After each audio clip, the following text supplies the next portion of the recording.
Bonjour à vous, c'est Josué et le thème du message d'aujourd'hui c'est l'expression de l'amour de Dieu.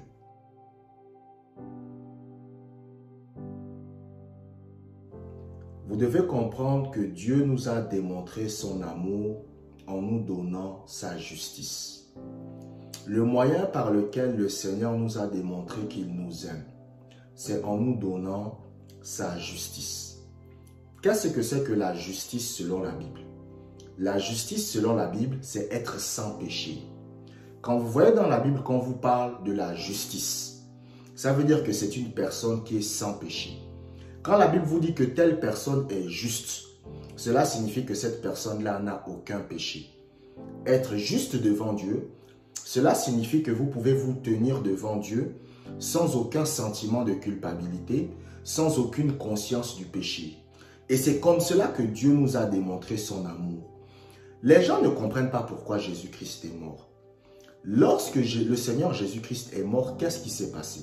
Le Seigneur Jésus-Christ a pris notre place dans le domaine du péché. Le Seigneur Jésus-Christ est devenu péché pour nous. Cela signifie que nous avions des péchés, nous étions des pécheurs, nous étions impurs devant Dieu. Mais par la mort du Seigneur Jésus-Christ, et par le fait que son sang a été versé sur la croix, qu'est-ce qui se passe? Il y a eu ce qu'on appelle la substitution. Cela signifie que le Seigneur Jésus-Christ est devenu péché et nous sommes devenus justice. Cela signifie que ce que Jésus-Christ était pour Dieu, c'est ce que nous sommes devenus pour Dieu. Et ce que nous étions pour Dieu, c'est ce que Jésus-Christ est devenu pour nous. Donc, quand nous venions devant Dieu, nous étions un pécheur. Les gens ne comprennent pas ce que signifie être un pécheur. Écoutez, il y avait une dame un jour, vous savez, qui est allée devant le Seigneur. Pendant sa vie, elle avait l'habitude d'aider les orphelins. Elle aidait les orphelins, elle aidait les pauvres, mais elle ne croyait pas en Jésus-Christ. Elle aidait les gens, c'était vraiment quelqu'un de bien. Elle a aidé sa mère, elle a aidé son père, elle a aidé les orphelins en Inde. Elle faisait du bien autour d'elle. Mais sauf que c'était une dame qui ne croyait pas en Jésus-Christ. Quand on venait lui parler du Seigneur Jésus-Christ, elle disait non, moi je ne crois pas en Jésus, tout ça, moi je ne crois pas en Jésus. Et qu'est-ce qui va se passer? Cette dame va mourir. Quand cette dame meurt, cette dame se retrouve devant le Seigneur. Et elle maintenant, elle va dire quoi au Seigneur? Elle va dire au Seigneur, Seigneur, il faut que j'aille au ciel. Le Seigneur va lui dire que non, tu vas aller en enfer. Cette dame a dit, mais Seigneur, moi je ne comprends pas. Moi j'ai toujours fait du bien autour de moi. J'ai aidé les gens autour de moi. J'ai aidé des orphelins. J'ai créé des orphelinats. J'ai aidé les pauvres. J'ai aidé les membres de ma famille. Je me suis toujours comporté bien avec les gens. Mais tu dis que malgré tout cela, je vais aller en enfer. Et le Seigneur lui dit oui. Parce que tu n'es pas sans péché. Ça veut dire que malgré tout le bien que tu as fait, malgré tout, il y avait des petits péchés que tu pouvais commettre. Et c'est à cause de ces petits péchés-là que tu vas aller en enfer. Et le Seigneur a commencé à lui parler. Le Seigneur lui a dit, tu te rappelles quand tu avais 8 ans et que ta mère avait laissé 1 euro sur la table et que toi tu as pris les 1 euro en cachette? C'est un péché. Le Seigneur lui a dit, tu te rappelles quand ton frère t'avait demandé si tu avais fait telle chose ou telle chose et tu as menti? C'est un péché. Et la dame s'est mise à pleurer. Pourquoi? Parce qu'elle n'avait pas compris, comprise que la justice, c'est être sans péché. Et le seul moyen d'être juste devant Dieu, c'est d'accepter Jésus-Christ comme Seigneur et Sauveur. Moi, lorsque je me tiens devant Dieu, je suis sans péché. Je n'ai aucun péché. Pourquoi? Parce que Jésus-Christ a pris ma place sur la croix. Et c'est comme ça que Dieu nous a démontré son amour. Dieu nous a démontré son amour en ce que Jésus-Christ est mort pour nous sur la croix. Il a pris notre place sur la croix et il nous a donné sa justice. Et beaucoup de chrétiens, c'est ça votre problème. Lorsque vous marchez dans la vie, vous vous voyez avec des péchés. Vous savez, c'est ça la différence entre le christianisme, entre la vie chrétienne et les autres religions du monde. Je ne vais pas citer les noms ici. Dans les autres religions du monde, on vous dit que pour aller au ciel, vous devez être parfait. Vous devez être la meilleure personne qui soit. On vous dit non, si vous êtes la meilleure personne qui soit, vous irez au ciel. Mais dans la vie chrétienne, ce n'est pas comme ça que ça marche. Dans la vie chrétienne, pour aller au ciel, vous devez accepter le sacrifice de Jésus-Christ. C'est d'abord la base. C'est pour cela que quand vous allez arriver au ciel, il y a des gens que vous allez voir qui n'étaient pas les personnes les plus parfaites au monde, mais qui sont au ciel. Vous savez, un jour, il y a un pasteur, il a visité le ciel. Et quand il visite le ciel, il voit l'un de ses fidèles de l'église qui était un vieux monsieur qui avait l'habitude de fumer. Et il était surpris. Quand il le voit, il dit que, mais toi tu étais, pendant qu'on était à l'église, tu étais quelqu'un qui fumait beaucoup. Mais pourtant, le gars était au ciel. Parce que malgré qu'il fumait, le fait qu'il ait accepté Jésus-Christ comme son Seigneur et Sauveur, malgré qu'il fumait, il a accepté que Jésus-Christ est mort pour lui sur la croix pour ses péchés. Qu'est-ce qui s'est passé? Il y a eu ce qu'on appelle la substitution et il a obtenu ce qu'on appelle la justice de Dieu. La justice de Dieu, c'est le moyen par lequel Dieu nous démontre son amour. Jésus-Christ est mort sur la croix et il nous a donné sa sainteté. Il nous a donné sa justice. Il nous a donné sa sanctification. Donc quand Dieu vous voit comme quelqu'un de juste. Lisons Éphésiens chapitre 5 verset 2. Éphésiens chapitre 5 verset 2. Marchez dans la charité, à l'exemple de Christ, qui nous a aimés et qui s'est livré lui-même à Dieu pour nous, comme une offrande et un sacrifice de bonne odeur. Lorsque vous lisez ce passage biblique, on vous dit quoi? On vous dit que Dieu nous a aimés. Et qu'est-ce qui s'est passé? Et Jésus-Christ s'est offert comme un sacrifice de bonne odeur. Mais un sacrifice pourquoi? Pour que vous deveniez juste. C'est pour cela que vous qui êtes en train de me regarder, si vous avez accepté Jésus-Christ, vous êtes sans péché. Vous n'avez pas de péché. Même si vous avez des défauts. Écoutez, le problème c'est que beaucoup de chrétiens, vous vivez par ce qu'on appelle les 5 sens, mais vous ne vivez pas par ce que la parole de Dieu vous dit. Je ne suis pas en train de dire que parfois vous ne commettez pas d'erreurs. Si, parfois il peut arriver que vous commettez des erreurs. Parfois il peut arriver que vous mentiez. Parfois il peut arriver que vous fassiez quelque chose qui n'est pas bien. Mais la Bible dit que le fait que vous ayez accepté Jésus-Christ, le sang de Jésus vous purifie. C'est pour cela que lorsque vous lisez le livre de 1 Jean, qu'est-ce que Jean va dire? Jean va dire que si nous marchons dans la lumière comme lui-même est dans la lumière, qu'est-ce qui se passe? Son sang nous purifie de tout péché. Cela signifie que même quand vous commettez l'acte, qu'est-ce qui se passe? Le sang de Jésus vous purifie. Et c'est ça qu'on appelle la justice. La justice devant Dieu, ça veut dire quoi? La justice devant Dieu, ça veut dire être sans péché. Et c'est comme ça que Dieu nous a démontré son amour. Vous devez comprendre qu'aucune personne ne peut aller au ciel s'il n'a aucun péché. Aucune personne. Il n'y a pas quelqu'un qui peut aller au ciel par ses bonnes œuvres. Parce que peu importe les bonnes œuvres que vous faites, il y aura toujours des mauvaises œuvres que vous allez aussi faire à côté. Les gens que vous voyez qui créent des orphelinats, les gens que vous voyez qui font beaucoup de choses, qui aident beaucoup les gens, quand vous regardez parfois leur vie, il y a forcément un défaut que vous allez trouver. Les gens ne lisent pas la Bible. Vous n'avez pas lu dans la Bible comment le Seigneur Jésus-Christ a parlé? Comment le Seigneur Jésus-Christ a dit que si quelqu'un seulement insulte son frère, il est digne d'aller en enfer. Donc imaginez-vous, vous êtes fâché contre votre frère, vous êtes en colère. La Bible dit, tu mérites déjà d'aller en enfer. Donc il n'y a personne qui peut aller au ciel par ses propres œuvres. Il n'y a personne, même moi. Vous ne pouvez pas venir devant Dieu et vous dire, oh Seigneur, moi je suis un homme de prière. Oh Seigneur, moi je suis un homme, je pratique la parole. C'est vrai, vous pratiquez la parole. Mais mis à part le fait que vous pratiquez la parole, il y aura toujours des imperfections. C'est pour cela que pour aller au ciel, on a tous besoin de Jésus-Christ. Vous savez, les gens parfois se disent que lorsque je prie pour les malades et les malades sont guéris, c'est parce que je n'ai pas de défauts. J'ai des défauts comme vous. Mais le problème, c'est que moi, j'ai compris la justice de Dieu en Jésus-Christ. Mais beaucoup de chrétiens n'ont pas compris qu'ils sont justes en Jésus-Christ. Ils n'ont pas compris que Dieu leur a démontré l'amour. Comment? En donnant son propre fils afin que eux ils deviennent justes. Ça veut dire que vous, vous êtes sans péché. Un chrétien est sans péché. En fait, comment Dieu vous a démontré son amour? Comment Dieu vous a démontré qu'il vous aime? Il a sacrifié Jésus-Christ sur la croix afin que vous, vous soyez sans péché. Donc, il n'y a pas quelqu'un qui peut venir et vous condamner. C'est pour cela que lorsque vous lisez Romains chapitre 8, verset 1, la Bible dit quoi? La Bible dit qu'il n'y a aucune condamnation pour ceux qui sont en Jésus-Christ. Il n'y a aucune condamnation. Ça veut dire qu'il n'y a pas quelqu'un qui peut venir vous condamner et vous dire, oh, tu es un pécheur. Il n'y a pas. Vous savez, souvent, il y a des chrétiens quand ils prient. Ils disent, oh Seigneur, oh, aie pitié de moi, pauvre pécheur. Je suis un pécheur. Mais ils ne comprennent pas qu'ils sont justes. Et ça, c'est ce qu'on appelle de la fausse humilité. Pourquoi? Parce que vous êtes en train de démontrer à Dieu que vous ne croyez pas que ce qu'il a fait est vrai. Un chrétien, quand vous priez, vous ne devez pas prier avec un sentiment de culpabilité. Vous devez prier en vous voyant comme quelqu'un qui n'a pas de péché. Donc Jésus-Christ est mort sur la croix pour faire de nous des gens justes. Moi, je suis juste, je suis sans péché. Pas parce que je suis parfait, pas parce que je ne commets jamais d'erreur, mais je suis sans péché parce que le sang de Jésus me purifie de tous mes péchés. Donc ça veut dire que toutes les erreurs que je pourrais commettre, des erreurs passées, des erreurs présentes et des erreurs futures, même des erreurs que je vais commettre dans le futur, tant que le Seigneur Jésus-Christ restera toujours la priorité de ma vie, le sang de Jésus continuera à me purifier. Et c'est ça que vous devez comprendre en tant que chrétien. C'est pour cela que Dieu vous aime. Parce que nous pouvons aller au ciel parce que nous sommes justes. Si nous pouvions aller au ciel sans le sacrifice de Jésus, nous n'aurions pas eu besoin que Jésus-Christ vienne mourir sur la croix.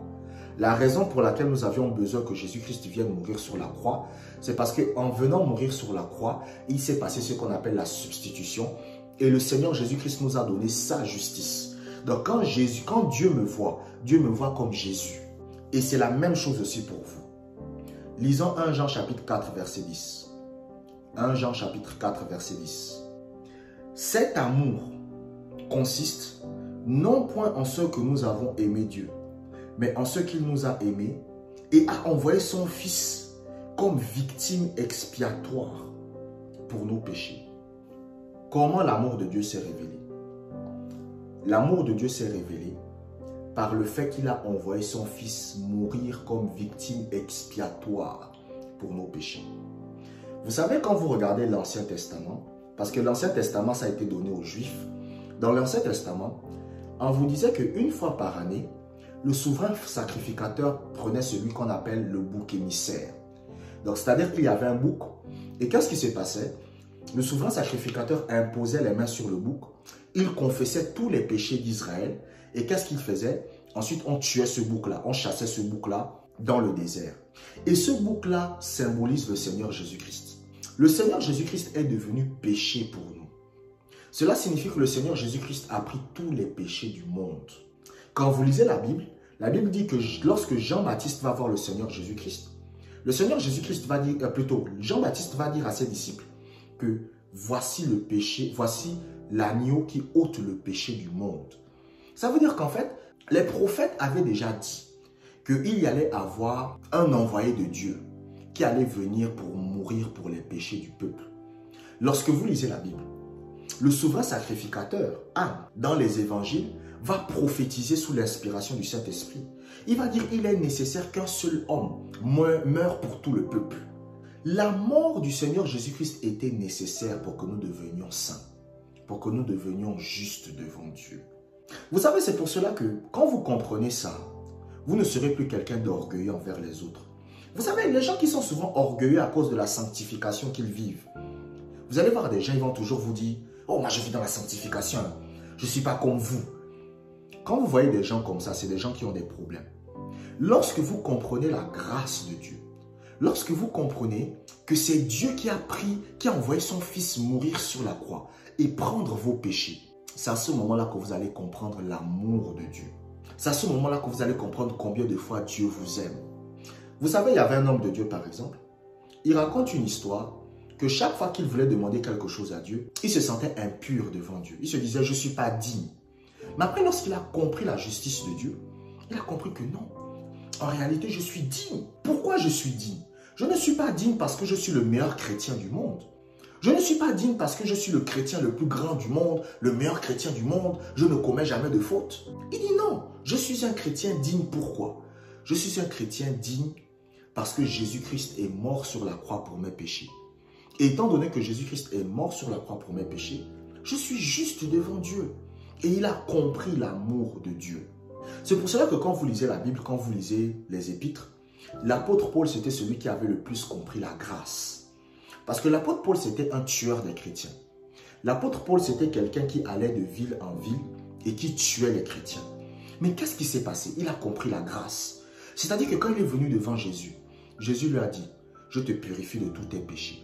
Tout ce que tu as fait avant d'être chrétien, tout ce que tu feras maintenant, et tout ce que tu feras même dans le futur, tant que tu feras de moi ton Seigneur, tant que je serai la priorité de ta vie, peu importe les erreurs que tu commettras, ce sera purifié par le sang. Et qu'est-ce qui s'est passé? L'apôtre Paul a aimé le Seigneur. Dieu nous démontre son amour en ce qu'il nous a rendus justes. Et être juste devant Dieu, c'est ne pas avoir de péché. C'est ça qu'on appelle la justice. Être juste devant Dieu, ce n'est pas simplement bien se comporter. Être juste devant Dieu, c'est n'avoir aucun péché. C'est ça qu'on appelle la justice. Quand vous venez devant Dieu et que vous dites « je suis juste », ça veut dire quoi? Ça veut dire que je n'ai aucun péché. Ça veut dire que si Dieu vous regarde, Dieu ne voit aucun péché. C'est ça qu'on appelle la justice. Et pourquoi nous sommes justes? Nous ne sommes pas justes parce que nous nous comportons simplement bien. La justice, c'est que Jésus-Christ est mort sur la croix et nous a purifiés de tous nos péchés passés, nos péchés présents et nos péchés futurs. Et c'est en cela que Dieu nous démontre son amour. La deuxième chose que vous devez comprendre, c'est que comprendre la justice de Dieu est nécessaire pour l'exaucement de la prière. Si vous voulez que Dieu vous exauce dans la prière, si vous voulez recevoir l'exaucement de la prière, vous devez apprendre à comprendre la justice de Dieu en Jésus-Christ. Beaucoup de chrétiens ne sont pas exaucés dans la prière, pas parce que Dieu ne les aime pas, mais parce qu'ils ne comprennent pas qu'ils sont justes devant Dieu. Écoutez, lorsque vous venez devant Dieu dans la prière et que vous venez avec ce qu'on appelle un sentiment d'injustice, l'exaucement ne va pas se produire. Et ça, c'est l'une des stratégies préférées de Satan pour bloquer l'exaucement de la prière. Quand vous venez et que vous priez devant Dieu et vous dites « Seigneur, je veux que tu me donnes ceci. Seigneur, je veux cela. Seigneur, je veux ceci. » Ce qui va se passer, c'est quoi? C'est que Satan va commencer à mettre un sentiment d'indignité en vous. Il va dire « Toi, tu es qui? Toi, tu viens, tu dis à Dieu de te donner un travail. Pourquoi Dieu devrait te donner un travail? Toi, tu es qui pour que Dieu te donne un travail? Un pécheur comme toi. » Il commence à vous faire culpabiliser. Vous savez, un jour, il y avait un homme de Dieu qui était très malade. Il avait un problème au niveau du cœur, il avait du mal à respirer. Et on lui avait dit qu'il devait mourir. Donc les médecins sont venus lui voir et les médecins lui ont dit qu'écoute mon petit, moi je vais être honnête avec toi, il ne te reste qu'un an à vivre. Et sa maladie était incurable. Et maintenant, cet homme de Dieu, il a commencé à prier. Il a dit au Seigneur, je te demande de me guérir. Mais quand il prie le Seigneur pour que Dieu le guérisse, qu'est-ce qui se passe? Il commence à penser à ce qui s'est passé hier. Comment il était énervé contre sa mère. Et Satan commence à lui chuchoter à l'oreille. Satan lui dit, regarde comment tu t'es fâché hier contre ta mère. Tu n'es pas quelqu'un digne que Dieu t'exauce. Tu n'es pas digne que Dieu t'exauce. Dieu ne t'exaucera pas. Parce que tu es quelqu'un de colérique. Tu t'es fâché hier contre ta mère, alors que ta mère a essayé de t'aider. Tu n'es pas digne que Dieu exauce tes prières. Et qu'est-ce qui s'est passé? Il s'est découragé. Et l'exaucement de la prière ne venait pas. Pourquoi l'exaucement de la prière ne venait pas? Parce que cet homme de Dieu-là n'était pas conscient de sa justice. Il n'était pas conscient qu'il était juste devant Dieu. Mais lorsque maintenant, il a lu le livre de Jacques, un jour il était en train de lire le livre de Jacques. Et quand il lit le livre de Jacques, chapitre 5, à un moment donné, Jacques va parler de Élie. Et qu'est-ce que la Bible dit de Élie? La Bible dit que Élie était un homme de la même nature que nous. Et il pria et la pluie ne tomba pas pendant 3 ans et demi. Donc Élie, c'était un être humain comme nous. Mais il a prié. Et pendant 3 ans et demi, il n'y a pas eu de pluie en Israël. Et cet homme de Dieu-là a été surpris. Il a dit, mais Élie, c'était un être humain comme moi. Mais comment ça se fait que Élie a prié et Dieu a exaucé la prière d'Élie, mais pourtant Dieu n'exauce pas ma prière? Et quand il a commencé à étudier la parole de Dieu, il s'est rendu compte que en fait, le problème qu'il avait, c'est qu'il ne comprenait pas qu'il était juste devant Dieu. Il ne comprenait pas qu'il était sans péché devant Dieu. Et c'est ce qui bloquait l'exaucement de sa prière. Beaucoup de chrétiens aujourd'hui ont du mal à être exaucés dans la prière. Ils ont du mal à avoir l'exaucement dans la prière parce qu'ils ne se voient pas comme quelqu'un qui est sans péché. Quand vous venez devant Dieu dans la prière et que vous demandez quelque chose à Dieu, vous dites à Dieu, Seigneur, je veux que tu me donnes ceci, Seigneur, je veux cela. Parce qu'il n'y a pas de problème de demander des choses à Dieu. Quand vous venez demander quelque chose à Dieu dans la prière, vous devez vous voir comme quelqu'un qui est sans péché. Vous devez vous voir comme quelqu'un de juste. C'est pour ça que quand vous lisez la Bible dit quoi? La Bible dit, voyez-vous comme mort au péché. C'est ce que la Bible dit. Quand la Bible dit, voyez-vous comme mort au péché, ça veut dire quoi? Ça veut dire, voyez-vous comme quelqu'un de juste. Voyez-vous comme quelqu'un qui n'a aucun péché. Et quand vous allez vous voir comme quelqu'un qui n'a aucun péché, lorsque vous allez venir devant Dieu, vous allez prier avec audace. C'est pour cela que vous allez voir que même les gens de l'Ancien Testament priaient avec audace. Pourquoi? Parce qu'ils comprenaient que le sacrifice qui était fait chaque année par le souverain sacrificateur enlevait leur péché. Mais sauf que ça enlevait leur péché seulement pendant un certain temps. Ça enlevait leur péché pendant 1 an. Mais nous maintenant qui sommes des chrétiens, lorsque le Seigneur Jésus-Christ est mort, Le Seigneur Jésus-Christ a enlevé les péchés pour toujours. Donc il y a des gens parfois quand ils prient, ils viennent, oh Dieu, Seigneur, je veux que tu me guérisses. Quand ils disent Seigneur, je veux que tu me guérisses, ils commencent à penser aux erreurs qu'ils ont commises dans le passé. Ah, voici ce que j'ai fait, voici ce que j'ai fait. Ah, Dieu ne va pas m'exaucer. Et l'exaucement ne se produit pas. Donc, beaucoup de chrétiens ne sont pas conscients de leur justice en Jésus-Christ. Beaucoup de chrétiens ne sont pas conscients que devant Dieu, ils sont sans péché. Beaucoup de chrétiens ne sont pas conscients que lorsque Dieu les regarde, Dieu les voit comme des gens sans péché. Mais maintenant, le sentiment d'injustice, le sentiment de condamnation fait en sorte qu'ils ne réussissent pas à avoir l'exaucement de la prière. C'est pour ça que quand vous lisez la Bible dit quoi? La Bible dit, si notre cœur ne nous condamne pas, nous avons de l'assurance. Ça veut dire quoi? Ça veut dire que si nous nous voyons comme sans péché, si nous nous voyons justes, si nous nous voyons comme des gens qui n'ont aucun péché et que nous venons devant Dieu, l'exaucement de la prière se produira. Lisons Hébreux chapitre 4, verset 16. Hébreux chapitre 4, verset 16. Approchons-nous donc avec assurance du trône de la grâce afin d'obtenir miséricorde et de trouver grâce pour être secourus dans nos besoins. La Bible dit, approchons-nous avec assurance du trône de la grâce pour être secourus dans nos besoins. On dit approchez-vous avec assurance du trône de la grâce. On n'a pas dit approchez-vous avec assurance du trône de la condamnation. Pourquoi on vous dit approchez-vous avec assurance du trône de la grâce? Parce que lorsque vous venez devant Dieu, vous devez venir avec la conscience que je suis sans péché. C'est comme ça que vous devez venir devant Dieu. C'est pour cela que les chrétiens qui ont l'habitude tout le temps de confesser leurs péchés, tous les jours, ce sont des chrétiens lorsqu'ils arrivent devant Dieu, ils ont du mal à être exaucés. Pourquoi? Parce que lorsqu'ils viennent devant Dieu, ils ne se voient pas comme justes. Ils ne se voient pas comme sans péché.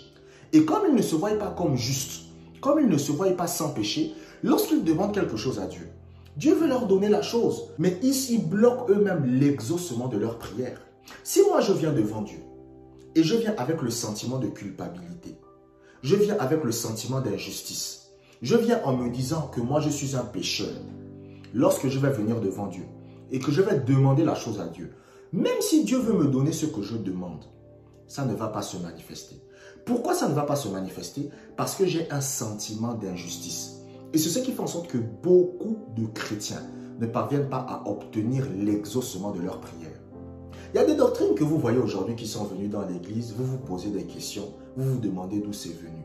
Parce que beaucoup de pasteurs aujourd'hui mélangent la loi et la grâce. Vous savez, écoutez, Dieu, ce qu'il attend de vous, c'est que vous fassiez de lui la priorité de votre vie. C'est ça que Dieu veut. C'est ça que Dieu recherche simplement. Dieu veut simplement être la priorité de votre vie. Maintenant, si vous commettez des erreurs, si vous commettez des fautes, c'est pas grave. Mais ce qui intéresse Dieu, c'est qu'il soit la priorité de votre vie. C'est ce que Dieu désire pour chacun de nous. C'est ce que Dieu veut pour moi. Ce qui intéresse le Seigneur, c'est qu'il soit la priorité de ma vie. C'est ça qui l'intéresse. À partir du moment où il est la priorité de ma vie, les erreurs que je peux commettre, le sang de Jésus me purifie. C'est pour ça que la Bible dit que si nous marchons dans la lumière comme lui-même est dans la lumière, son sang nous purifie de tout péché. Ça veut dire que je suis juste. Mais ce que Dieu veut simplement, c'est qu'il soit la priorité. C'est ça que Dieu demande simplement. C'est pour cela que quand vous lisez la Bible, même quand vous regardez l'Ancien Testament, il y a beaucoup d'hommes de Dieu, quand vous regardez leur vie, ce n'étaient pas des gens parfaits. C'était des gens qui commettaient des erreurs. C'était des gens qui commettaient des fautes. Regardez Jacob. Jacob, c'était un escroc. C'était un voleur. Regardez Salomon. Salomon, c'était un impudique. Quand vous voyez quelqu'un qui a plus de 1000 femmes, c'était un impudique. C'était des faiblesses qu'ils avaient. Mais Dieu ne les a pas condamnés. Pourquoi? Parce qu'ils ont fait du Seigneur la priorité de leur vie. Et c'est pour cela que vous allez voir que Dieu a eu des problèmes avec Salomon. Parce que Salomon avait une faiblesse. Vous savez, les gens aiment souvent dire que oui, dans l'Ancien Testament, Dieu permettait aux gens d'avoir plusieurs femmes. C'est faux. Dans l'Ancien Testament, Dieu avait dit au roi d'Israël qu'il n'avait pas le droit d'avoir plusieurs femmes. Renseignez-vous. Quand vous regardez l'Ancien Testament, Dieu a dit que s'il y a un roi parmi vous, le roi d'Israël n'aura pas le droit d'avoir plusieurs femmes. C'est ce que Dieu avait dit. Mais pourtant, David a désobéi. Donc, David savait que dans la Bible, on disait, on n'a pas le droit d'avoir plusieurs femmes. Mais il a eu plusieurs femmes. Mais en fait, qu'est-ce qui s'est passé? David a fait de Dieu la priorité de sa vie. Donc, tous les hommes de Dieu que vous voyez dans l'Ancien Testament, c'était des gens qui commettaient des erreurs. Même Abraham, c'est des gens qui ont menti. Il arrive devant Abimelech, il ment. Donc, chacun d'entre eux, c'était toujours des gens imparfaits. Eux tous, si vous regardez, il y avait des défauts dans leur vie. Mais ils avaient simplement fait de Dieu la priorité de leur vie.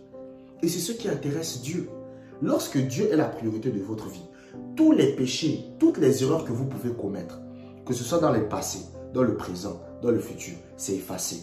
Parce que Dieu voit dans votre cœur que c'est lui que vous aimez le plus au monde. Donc, même dans le domaine de la prière, il faut avoir cette conscience-là.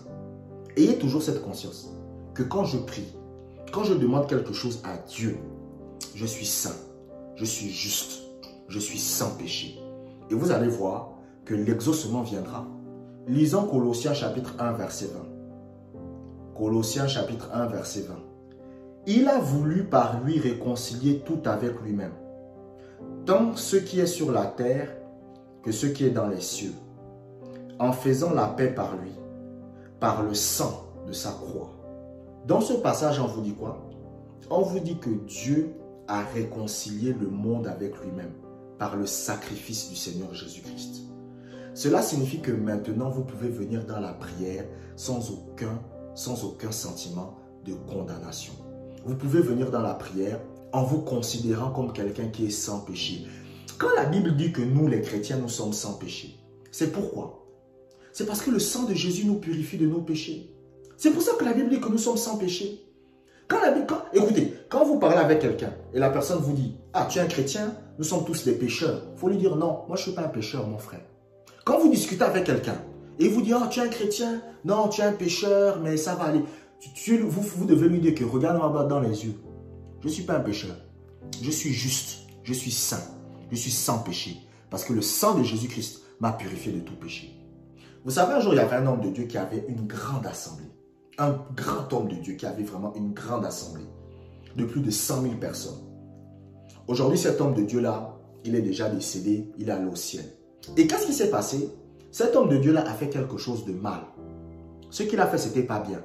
Qu'est-ce qu'il a fait? Il a détourné de l'argent de l'église. Donc, l'offrande que les gens donnaient, il a détourné. Donc, il a détourné à peu près 3 millions, 4 millions comme ça. Et ce qu'il a fait n'était pas bien. Et on l'a attrapé. Et quand on l'a attrapé, il a dit, ce que j'ai fait, ce n'est pas bien. Je demande pardon. Je reconnais mon erreur. Je reconnais que ce que j'ai fait, ce n'était pas bien. Et après, il y a un gars qui s'est levé. Il a dit, oui, tu vas aller en enfer à cause de ce que tu as fait. Il a dit, je n'irai pas en enfer. Il a dit, si je meurs même aujourd'hui, j'irai au ciel devant le Seigneur Jésus-Christ. Parce que malgré l'erreur que j'ai commise, je sais que je suis saint et juste devant Dieu. J'ai commis une erreur, mais Dieu est toujours la priorité de ma vie. Et qu'est-ce qui s'est passé? Le lendemain, ce même homme de Dieu a prié pour les malades et les malades étaient guéris. Donc, il avait la conscience de la justice. Il s'est rendu compte que bon, ce que j'ai fait, c'est pas bien. Ce que j'ai fait, c'est mal. Je reconnais mon erreur. C'est vrai. Seigneur, pardonne-moi. Et qu'est-ce qui s'est passé? Il s'est relevé. C'est pour ça que quand vous lisez la Bible vous dit quoi?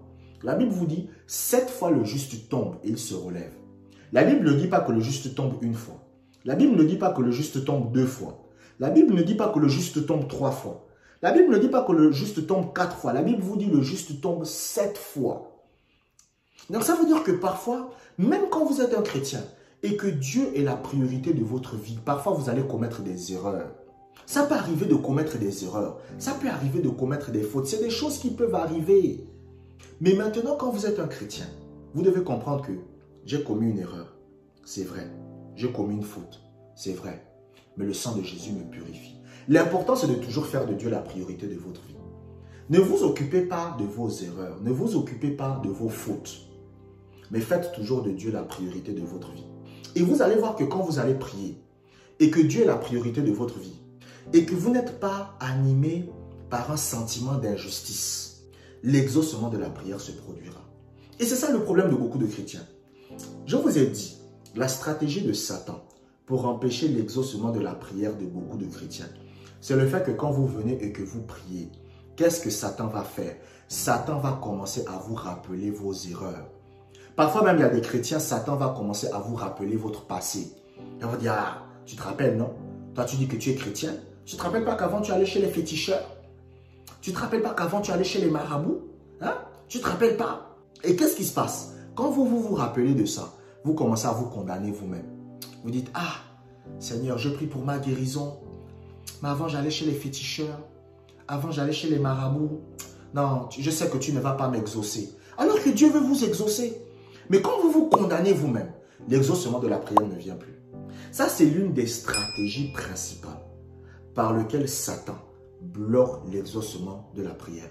Le sentiment de condamnation. Même l'apôtre Paul, vous savez que quand vous lisez par exemple le livre des Actes des Apôtres, la Bible dit que l'apôtre Paul sera devant le Saint-Hédrin. Il y a quelqu'un qui va parler à Paul. Paul va l'insulter. Un homme de Dieu, hein? Un homme de Dieu, pasteur, il insulte quelqu'un. Pourtant, ce n'est pas l'apôtre Paul qui a dit il faut être dans la douceur, mais il a commis une erreur.